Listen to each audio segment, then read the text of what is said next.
The Flemish Parliament is located in the very center of Brussels, and normally this place is crowded with politicians.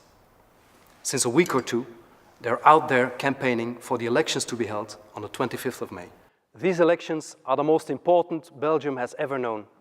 Some even say the mother of all elections. For the region of Flanders, the challenges are considerable.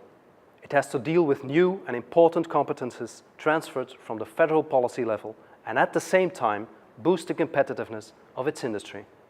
But let's have a look on where the Flemish region stands today, both politically and in terms of the socio-economic environment. The Flemish Parliament consists of 124 seats, taken up by 6 major political parties covering the spectrum from left to extreme right.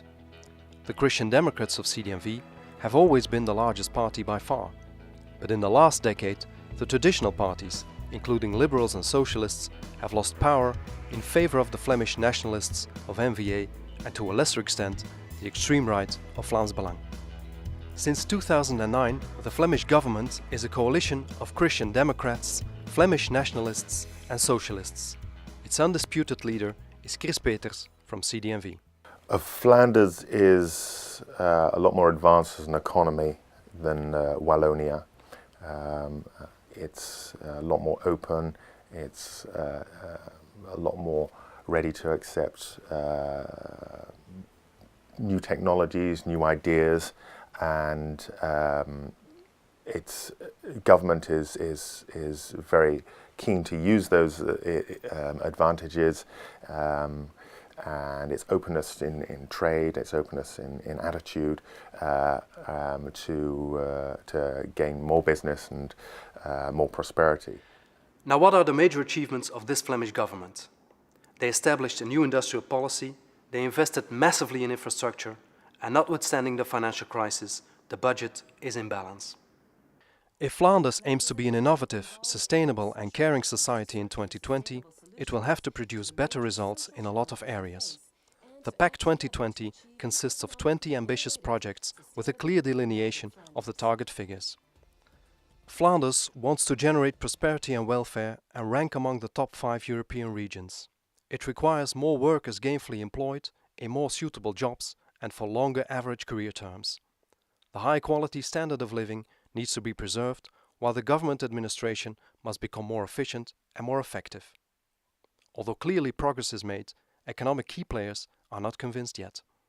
They made plans, they made the architecture of several programs they have to deal with, but the execution has to come, and this will be for the next government in Flanders. I think the labour market, the mismatch on the labour market has to be tackled by the new Flemish government also. I remember a nice long period when you had no government at all and everything seemed to be better. This is Gaston Geens, the first minister-president of Flanders. His motto was, "What we do ourselves, we do better." With the 6th state reform at hand, Flanders now really has to prove that Mr. Geens was right. The 6th state reform, which has been voted by the federal government at the end of 2013, is yet another milestone in recent Belgian politics.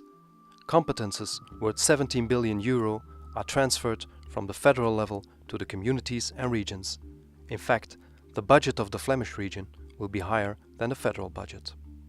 I think we will have in the next 5 years 2 periods. I think the first 2 years it will be we will see policies of stabilization, because with all the competence that are coming to Flanders, you can't do things in a rush way. So you have to create stabilization for the customers, for the citizens. But I believe that they will put up some policies for grade 3, 4 and 5. And in Flanders, I think there will be a discussion on how can we activate labour market. Some of the important competences, for instance on the level of labour and labour politics, the main decisions are kept at federal level. Minister President, you mean? Yeah. Chris Peters.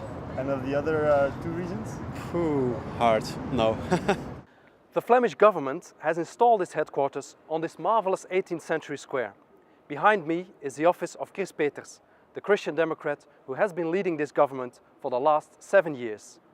His party, CD&V, has been in charge since 2004, But the recent surge of the Flemish nationalists of NVA may end this period of dominance. The opponents of Mr. Peters are all Flemish nationalists.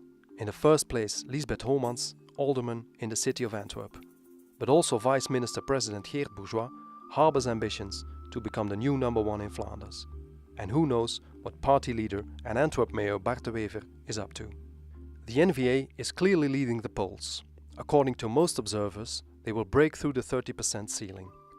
The traditional parties are forecasted to be way behind, but maybe they will join forces to set up a so-called tripartite government of Christian Democrats, Liberals and Socialists, just as they did 10 years ago. If the election confirms the opinion polls, I think we're in dire straits, because then you have on the Flemish side the NVA as the foremost political force, and on south of in the country you have the PS, Parti Socialiste. If they maintain their programs as they presented today, as one Christian Democrat veteran told me, we're in for maybe 1,000 days. One thing is for sure, Peters will fight to the very end before giving up his leadership.